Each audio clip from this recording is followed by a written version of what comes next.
yang ini rebutan mengeluarkan uang jutaan rupiah untuk meninggalkan sholat demi nonton satu benda bulat yang dilempar ke atas dan dikejar lagi. Jutaan mereka keluarkan demi itu. Tapi untuk Maulid beda.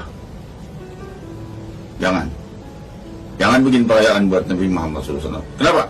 Nabi tidak merayakan. Masa Nabi mau merayakan sendiri? Kalau saya ulang tahun, sebagai hamba yang berakal, saya juga akan malu kalau seandainya saya mau merayakan ulang tahun saya semewah-mewahnya. Tapi kalau itu berupa tasyakuran, maka hal itu menjadi hal yang mandub, hal yang sunnah. Bahkan wajib kita bersyukur atas usia kita. Nabi SAW itu bersyukur setiap detik, bukan setiap tahun. Oleh jadi kita ya sudah, jangan kenapa harus setiap tahun. Bentar lagi masuk Rabiul Awal kan kalian. Bulannya Sayyidina Muhammad. Para pecinta Rasul itu sejuk hatinya kalau sudah mau masuk Rabiul Awal. Bulan lahirnya Rasul. Bulan mereka seakan orang yang kedinginan diberi selimut hangat enak di saat Rabiul Awal kelahiran sang Nabi Muhammad SAW. Tapi di bulan itu paling banyak juga muslimin yang memerangi muslimin yang merayakan dan gembira atas kelahiran sang Nabi. Engkaulah yang antal ladzi lamma wulidta asyraqatil ardu bin nuri wal ufuqi wa nahnu fi dhalika nur wa dhiya wa fi subulir rasyadi nakhtarigu. Kaulah yang ketika kelahiranmu terbitlah cahaya yang seterang-terang dan seluas-luasnya cahaya itu terbit. Wa nahnu fi dzalika dhiya, dan kami, kata Sayyidina Abbas bin Abi Thalib, berada di dalam bawah bimbingan beliau. Wa nahnu fi dzalika dhiya wa fi subulir rasyadi nakhtarigu, dan kami berada di jalan kebenaran mengikuti tuntunanmu, terus mengikuti tuntunan Nabi. Apa itu kalau bukan gembira atas kelahiran Nabi? Hadirin hadirat yang melihatkan Allah, sahabat gembira atas semua, tapi mereka nggak bikin perayaan.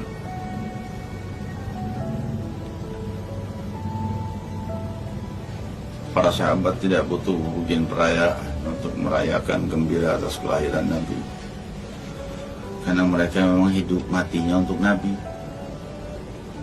Hidup dan matinya untuk Nabi, bukan untuk dunia.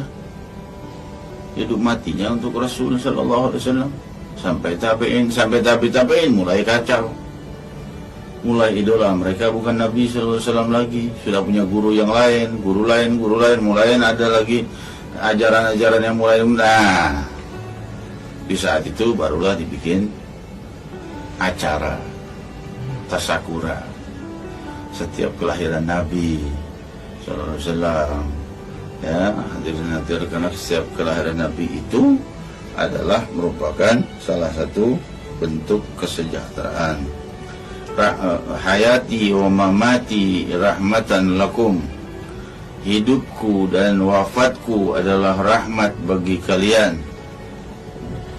Rabiul Awal itu adalah hari lahirnya, hari wafatnya, hari hijrahnya Sayyidina Muhammad SAW. 12 Rabiul Awal. Jadi beruntunglah mereka yang akan melewati bulan Maulid ini, bulan Maulid Nabi Muhammad SAW ini, dengan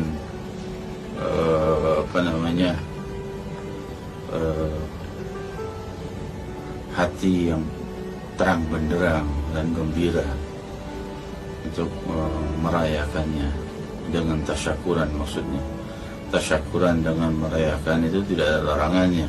Tasyakuran itu banyak, kata Imam Nawawi. Bisa tasyakuran itu sambil bersedekah, bisa tasyakuran itu dengan mengundang teman-teman untuk makan bersama. Hal itu semuanya bentuk silaturahmi dan lain sebagainya. Boleh-boleh saja dengan membaca syair, karena membaca syair pujian terhadap Allah dan Rasul itu sudah jelas, tidak perlu kita bahas lagi, diperbolehkan oleh Nabi Sallallahu Alaihi Wasallam, dan hal itu diperbolehkan dan dilanjutkan sampai para sahabat. Pujian syair terhadap Allah dan Rasul. Yang dilarang adalah pujian yang membawa kita menuju hal-hal yang membuat kita lupa dari Allah dan Rasul. Jadi lalu apa lagi yang mau ditentang di maulid ini? Ya sudahlah, nggak usah ribut. Yang mau maulidan, yang nggak mau maulid nanti ya terserah. Kamu nanti bakal masuk dalam kelompok bid'ah dan semua bid'ah itu dalalah. Iya sudah. Kalau kau kelompokkan aku dalam kelompok orang yang bid'ah, ya sudah. Aku tidak merasa diriku termasuk orang yang berbuat bid'ah dalalah. Maka nanti jawabannya di hari kiamat. Kasarnya, kau di mana, aku di mana. Di mana orang-orang yang mencintai Nabi Muhammad SAW, dan di mana orang-orang yang divonis melakukan maulid dan bid'ah dalalah. Di mana kelompok mereka? Di mana itu kelompok orang-orang yang mengatakan bahwa memuji Nabi adalah musyrik karena kultus? Di mana pihak orang yang selalu asyik memuji Nabi? Ada orang dari Najd. Najd itu kan tempat lahirnya ajaran-ajaran bid'ah, ajaran musyrik, ajaran segala macam ini, abad ke-18 itu. Ya. Orangnya jenong, tahu jenong, dahinya gede, botak, terus mukanya tidak bersahabat, janggutnya sangat lebat, lalu kain sarungnya itu hampir mencapai lututnya. Apa yang dia berbuat? Dia berkata, "Taqillah ya Rasulullah, adil. Takwa wahai Rasulullah, berbuat adillah." Rasul kan biasanya nggak pernah marah digituin. Tiba-tiba berubah wajah Rasulullah SAW dan berkata, "Kalau aku tidak adil dan aku tidak takwa, siapa yang takwa di muka bumi?" Khalid bin Walid berkata, "Ya Rasulullah, adrib unugah. Ya Rasulullah, izinkan aku tebas lehernya."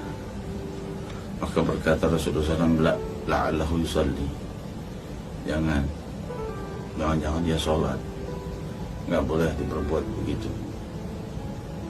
Ya. Lalu dia pergi, maka Rasul berkata, "Sayakhruju min da'da'i hadzal rajul." Akan keluar dari sulbi orang ini, orang-orang yang memerangi orang-orang yang sholat, orang-orang yang memerangi orang-orang yang bersyahadat dan berzakat dan puasa, namun mereka membiarkan para penyembah berhala. Nih muncul zaman sekarang. Ya, penyembah berhala dibiarin. Tapi maulid bid'ah, syirik. Ini bikin jutaan kitab, jutaan ucapan di website dan lain sebagainya hanya untuk masalah ini. Tapi untuk masalah yang menyembah berhala mereka nggak bahas banyak itu. Sadaqah Sayyidina Muhammad. Nanti mau bareng sama dia tuh, ntar dari kiamat. Kalau keluar dari sulbinya, lagi ikut sama sulbinya, ikut sama dia, ya. Ogah. Ikut sama Rasulullah SAW, mau ikut sama dia. Ya? Kira-kira yang ikut sama dia gimana tuh? Kamu dikelompokkan sama dia. Na'udzubillah minasyaitonirrajim. Jangan sampai dah. Ya. Kita ngikut orang-orang yang cinta sama Nabi aja deh. Ya, orang yang sangat cinta sama Rasul. Kadang-kadang banyak yang polos, yang gak punya dalil, tapi diterima sama Rasul SAW cintanya.